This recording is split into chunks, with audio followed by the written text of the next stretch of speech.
মৰমৰ ছাত্ৰ-ছাত্ৰীসকল, আজি 10মান শ্ৰেণীৰ অৰণ্য যাত্ৰা নামৰ পাঠটিৰ কুৱেশ্যন এনচাৰ হ'ব তোমালোকৰ মাজলৈ মই লৈ আহিছোঁ। তোমালোকে ভালদৰে চাই যাবা। প্ৰথম কুৱেশ্যনটো হৈছে চমু পৰিচয় দিয়া। অনুৰাধা শৰ্মা পূজাৰীৰ চমু পৰিচয় দিবলৈ কৈছে। ইয়াৰে উত্তৰটো হ'ব অনুৰাধা শৰ্মা পূজাৰী হ'ল অসমৰ এগৰাকী বিশিষ্ট লেখিকা তথা তেওঁ সাংবাদিকো আছিলে। তেওঁৰ জন্ম হৈছিলে 1964 চনত যোৰহাটত। যোৰহাটৰ দেৱীচৰণ বৰুৱা মহাবিদ্যালয়ৰ পৰা তেওঁ স্নাতক পৰীক্ষাত উত্তীৰ্ণ হোৱাৰ লগতে ডিব্ৰুগড় বিশ্ববিদ্যালয়ৰ পৰা সমাজশাস্ত্ৰ বিষয়ত স্নাতকোত্তৰ ডিগ্ৰীও লাভ কৰিছিলে।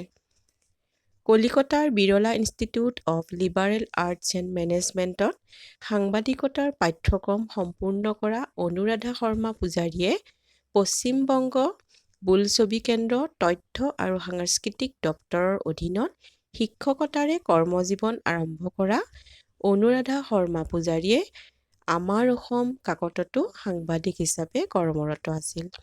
বৰ্তমান তেওঁ স্বাধীন নামৰ সাপ্তাহিক কাকত আৰু সাতখৰী নামৰ মাহেকীয়া আলোচনীৰ সম্পাদক হিচাপে কাৰ্যনিৰ্বাহ কৰি আছে।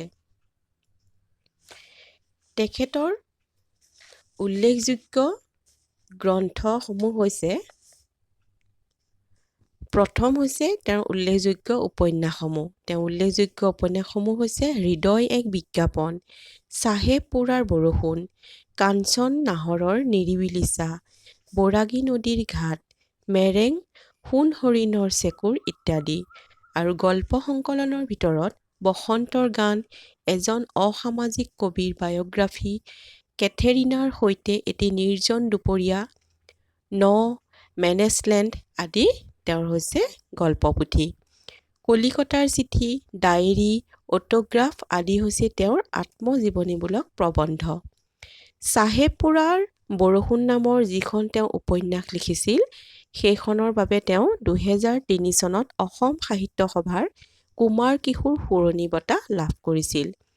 দ্বিতীয়তে 2013 চনত তেওঁ সাহিত্য আৰু সংবাদ সেৱাৰ স্বীকৃতিস্বৰূপে ৰেনেছাঁ অসম বঁটা লাভ কৰে।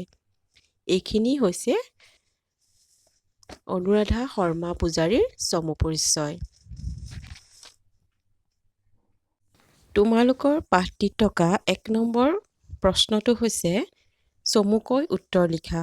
বিদ্যালয়ৰ অষ্টম আৰু নৱম শ্ৰেণীৰ শিক্ষাৰ্থীসকলক কোনখন অৰণ্যলৈ নিয়াৰ সিদ্ধান্ত লৈছিল?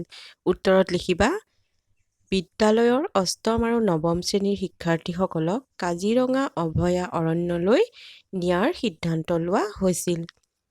দ্বিতীয় কুৱেশ্যনটো আছে পল আৰু পাহি কোন কোন শ্ৰেণীত পঢ়ে? উত্তৰত লিখিবা পল নৱম শ্ৰেণীত পঢ়ে আৰু পাহি অষ্টম শ্ৰেণীত পঢ়ে। তৃতীয় প্ৰশ্নটো হৈছে পলে কোনবোৰ কাম ছোৱালীৰ বুলি পাহিক হাঁহিছিল? উত্তৰত লিখিবা বাচন বৰ্তন ধোৱা, ঘৰৰ আচবাবৰ ধূলি সৰা মচা কৰা ইত্যাদি কামবোৰ পলে ছোৱালীৰ বুলি পাহিক হাঁহিছিল।